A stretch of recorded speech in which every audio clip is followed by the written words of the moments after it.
Shooter मछली। Shooter मछली ये इसका काम है दूसरी पे अटैक करना। तो हम इसकी फार्मिंग इस तरीके करते हैं, हम इसकी ग्रेडिंग करते हैं 3-4 टैंकों में। हम ये कि एक टैंक में हम मुख्तलिफ हर हफ्ते बाद हम इसकी ग्रेडिंग करते हैं। हर हफ्ते के बाद एक साइज़ की मछली एक टैंक में, दूसरे साइज़ की मछली दूसरे रेडी हो चुका है। एक हमारा दोस्त है, उसने 40,000 दाना डाला था और 1 साल बाद उसने निकाला 15,000 दाना बचा, मरी भी नहीं है। वो यही है कि वो मछली दूसरी को खा गई उसने। देखें ये हमारी कीमा मशीन है।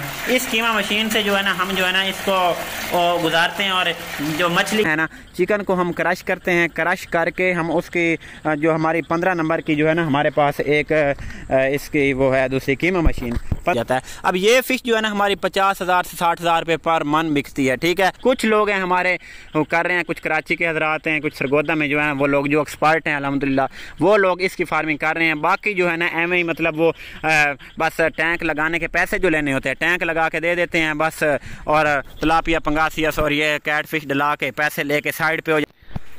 अस्सलाम वालेकुम फ्रेंड, नेटवर्क फार्मिंग के साथ आपका होस्ट डॉक्टर वकास हाज़िर खिदमत है। जी फ्रेंड्स, क्या हाल है? ठीक है, आपकी मोहब्बत का शुक्र, आपने हमारी वीडियो देखने के लिए वक्त निकाला। जी फ्रेंड, आज मैं आपको बताऊंगा कि मैंने काफ़ी वीडियोस में बताया कि ठीक है आप फार्मिंग तिलापिया की ना करें, आप पंगासिस की ना करें, आप मोरे की ना करें, आप ग्रास की ना करें, आप थैला की ना करें, आप कोई भी फ़िश ना डालें। तो मैंने ये भी कहा था कि आप एक ऐसी फ़िश हम कर रहे हैं जो आप करें जिस पर आपकी फीड कॉस्ट मनफी है, आपका कोई ख़र्चा नहीं है और आपको उसमें प्रॉफिट होगा। मैंने आपको बताया था कि आप जो है ना ऐसी फ़िश डालें जो जिसका रेट जो है ना 1600-1700 रुपये हो, वो फिर जो है ना आपको खुराक खर्चा ज़ीरा हो और वो करें। तो मैं आज आपको इंशाल्लाह वो बताऊंगा। देखें हम एक ऐसी फ़िश कर रहे हैं जिसका हमारा जो ख़र्चा है ना वो ज़ीरो है, तकरीबन कोई 10% हमारा कॉस्ट आ जाती है उसकी ना फीड डाल के, मतलब ये कि इस तरह की चीज़ें डाल के। अब मसला ये है कि हम जो फ़िश करते हैं ना हम ये इस फ़िश की जो टाइम है ना वो 2 साल है, यानी कि ये 2 साल लेती है अपनी इसकी प्रोडक्शन में, 2 साल इसका टाइम है। जिस तरह पंगासियस है, पंगासियस जो है ना वो 1.5 साल में तैयार होती है, लेकिन लोग बता देते हैं कि ये 7-8 माह में तैयार होगी, जो 7-8 माह में तैयार नहीं होती।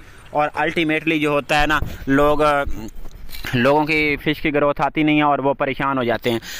और 7-8 माह की इस वजह से भी ग्रोथ, क्योंकि एक तो इस वजह से कि लोग 5-6 माह का सीड डालते हैं और फिर 7-8 माह रखते हैं तो वो 1.5 साल उसका पूरा हो जाता है। जिनकी ग्रोथ आती है वो इस वजह से आती है। ठीक है, जिनकी ग्रोथ नहीं आती उनको आजकल मतलब ये कि मई में अगर वो डलवा देंगे तो उसकी ग्रोथ आनी नहीं है। तो क्योंकि उसका जब 1.5 साल पूरा होगा उसको प्रॉपर इन्वायरमेंट मिलेगा, प्रॉपर फीड मिलेगी, प्रॉपर स्पेस मिलेगी, तो फिर प्रॉपर एक फ़िश 30 से 50 लीटर की रेंज में पलेगी तो फिर ग्रोथ करेगी। ठीक है, अदरवाइज नहीं करती।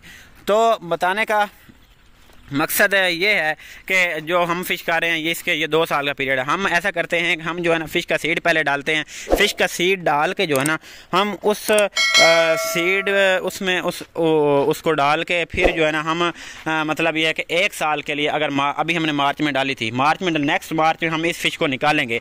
अब नेक्स्ट मार्च में हम इस फ़िश को निकाल के ना ये 1 साल का सीज़न कंप्लीट हो जाएगा। ये फ़िश जो है ना हमारी 400-500 ग्राम यानी कि आधा किलो को जो है ये टच कर चुकी होगी। 1 साल में हमारी जो फ़िश है आधा किलो की हो चुकी होगी। अब नेक्स्ट ईयर हम करते क्या है कि वो उस मार्च में ना उस फ़िश को हम जो है ना कच्चे तालाब में, मतलब 1 साल जो है ना हमने इसको टैंकों में रखा, इस तरीके से इस टैंक में रख लें या कंक्रीट टैंक में रख लें, वो जो साथ वाला है। 1 साल के लिए हम इस टैंक में रखते हैं। ये फ़िश जो है ना 500 ग्राम 400 ग्राम 500 ग्राम की हो जाती है।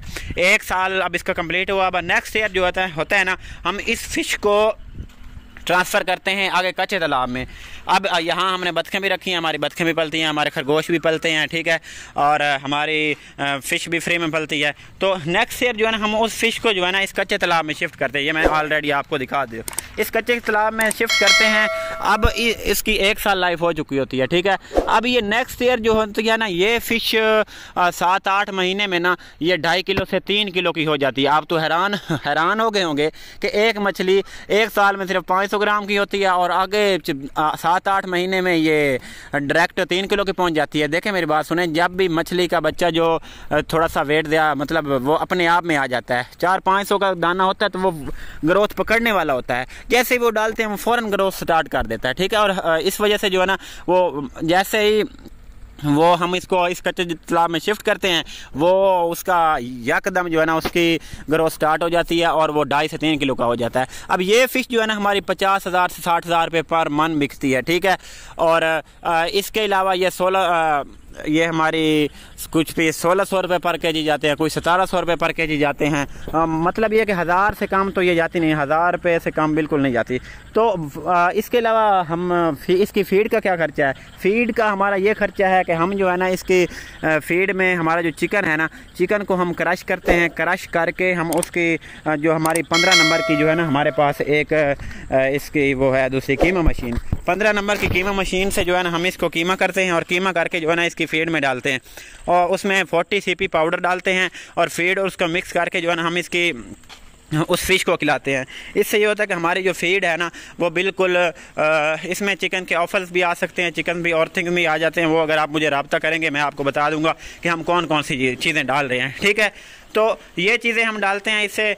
फिर इसकी थोड़ी सी फार्मिंग मुश्किल है। फार्मिंग ये मुश्किल है कि ये जो फ़िश ये देखें, ये हमारी कीमा मशीन है, इस कीमा मशीन से जो है ना हम जो है ना इसको गुजारते हैं और जो मछली का वेस्ट है, जो भी मछली मतलब गोश्त मछली मंडी में जो है ना जो भी चीज़ें होती हैं मछली मंडी में वेस्ट बचता है, उस मछली मंडी से जो है ना उस वेस्ट को हम लेके जो है ना इस कीमा मशीन से गुजारते हैं।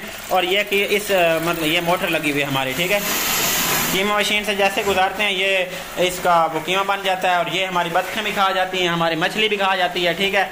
और हमारी मतलब ये है कि इससे बहुत ज़्यादा फ़ायदा हो जाता है। तो फार्मिंग में इसकी मुश्किल इस तरीके से है कि इसकी जो फार्मिंग है ना उसमें 3-4 फैक्टर इन्वॉल्व हैं। एक तो ये गोश्तखोर मछली है, ये जैसे छोटे बड़े पीस होंगे ये एक दूसरे को खा जाते हैं ये और दूसरा ये है कि ये जैसे ही ये मतलब ये काटती है, दांत मारती है, जैसे एक पीस ज़ख्मी हो जाता है तो दूसरी जो है ना उस पर अटैक करने लग जाती हैं। जैसे ये भूख लगती है इसको ये फ़ौरन खाने दूसरी को खा जाती है। तो ये है शूटर मछली। शूटर मछली ये इसका काम है दूसरी पे अटैक करना। तो हम इसकी फार्मिंग इस तरीके करते हैं, हम इसकी ग्रेडिंग करते हैं 3-4 टैंकों में। हम ये कि एक टैंक में हम मुख्तलिफ हर हफ्ते बाद हम इसकी ग्रेडिंग करते हैं। हर हफ्ते के बाद एक साइज़ की मछली एक टैंक में, दूसरे साइज़ की मछली दूसरे टैंक में, तीसरे साइज़ की मछली तीसरे टैंक में। मतलब ये कि 3-4 साइज़ डिफरेंट होते हैं। हर हफ्ते बाद ग्रेडिंग करते हैं। अगर हम हर हफ्ते बाद ग्रेडिंग नहीं करेंगे तो ये क्योंकि हमारा ऑलरेडी हो चुका है, एक हमारा दोस्त है उसने 40,000 दाना डाला था और 1 साल बाद उसने निकाला 15,000 दाना बचा, मरी भी नहीं है। वो यही है कि वो मछली दूसरी को खा गई, उसने ग्रेडिंग नहीं की। और इसके अलावा भूखी होती हैं जब टाइमिंग फीड की आगे पीछे होती है तो इस वजह से भी मछली जो है ना फ़र्क पड़ जाता है। तो आपने ग्रेडिंग करनी है, काम थोड़ा सा मुश्किल है, फीड कॉस्ट भी ज़ीरो है अल्हम्दुलिल्लाह और मछली आपकी 1600-1700 रुपये पर केजी सेल होगी।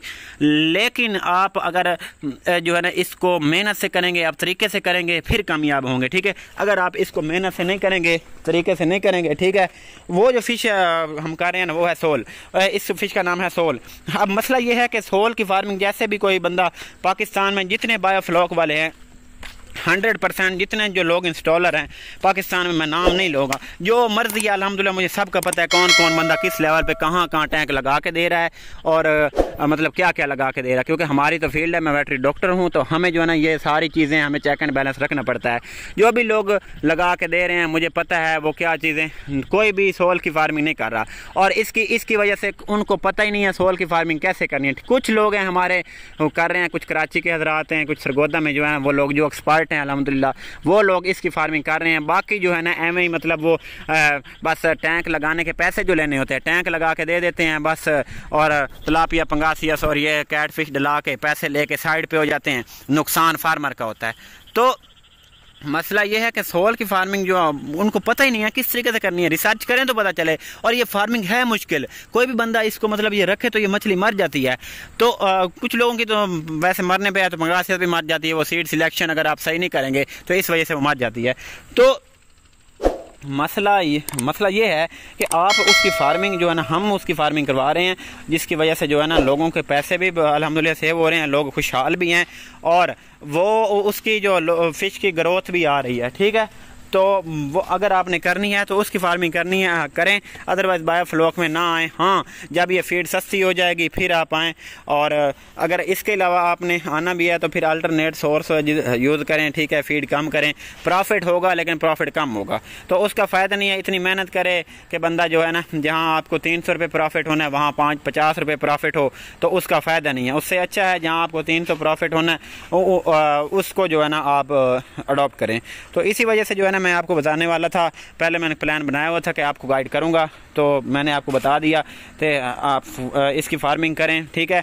और अगर आपके कोई सवाल जवाब हों, ठीक है, मैं हाज़िर हूँ। ठीक है, मैं आपको सारी इन्फॉर्मेशन दूंगा। अगर आपको कोई और इन्फॉर्मेशन चाहिए फार्मिंग के related, livestock farming, dairy farming, poultry farming, goat farming, sheep farming, deer farming, wildlife की फार्मिंग, जो भी फार्मिंग अगर आप करना चाह रहे हैं तो इंशाल्लाह मैं आपको एक एक चीज़ दोनों डिटेल में बताऊँगा। ठीक है, ताकि आपको समझ आ जाए कि कौन सी फार्मिंग जो है ना करनी चाहिए, कौन सा बिज़नेस करना चाहिए। वो बिज़नेस करना चाहिए जो ऑनलाइन है, वो बिज़नेस करना चाहिए जो फिज़िकल है। मैं आपको रिकमेंड करूँगा वो बिज़नेस करें जो फिज़िकल होता है, जो डायरेक्टली कनेक्टेड हो ह्यूमन कंजप्शन के साथ, जो इंसान का है। और इंसान जो चीज़ खाता है, देखे चाइना के लोग जब भूख से वो कुत्ते भी खा जाते हैं, लेकिन पाकिस्तान में अगर आप सिर्फ पाकिस्तान की मार्केट के हिसाब से देखें तो वो चीज़ खाएं जो डायरेक्टली कनेक्टेड है ह्यूमन कंजप्शन के साथ। इंसान रह ही नहीं सकता।